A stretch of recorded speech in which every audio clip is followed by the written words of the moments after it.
Yan. Libre light. Libre light. Okay. Meron ako ginagawa dito. Promac. Ang model niya ay ayan. So AB-SU15010AF. Ayan. Tayo muna natin. Okay, so hindi na nagawa guys. Kaya lang pilit pa rin pinagawa ni Bossing. Kasi binigay lang daw sa kanya to. So willing naman siya gumastos.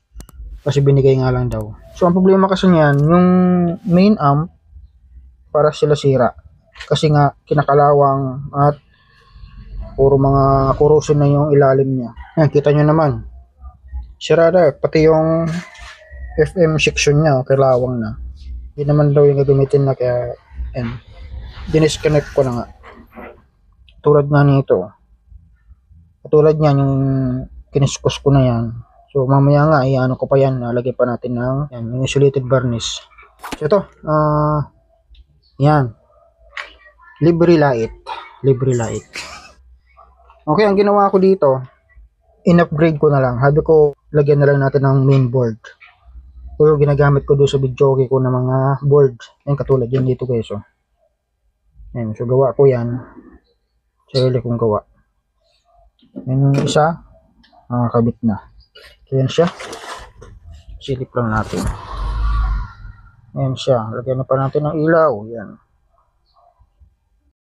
Okay, ang ginamit na output yan, yun pa rin, dati pa rin. 8 pirasong output.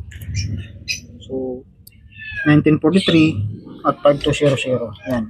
Mono lang, bali 8 output ang ginamit. So, na-wiring ko na yan at ito nga gumagana na, sinasound check ko na.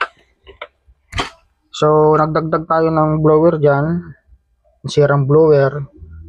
Pero yung casing na naman sira. Yung motor okay pa. Tapos, nagdagdag din ako ng capacitor.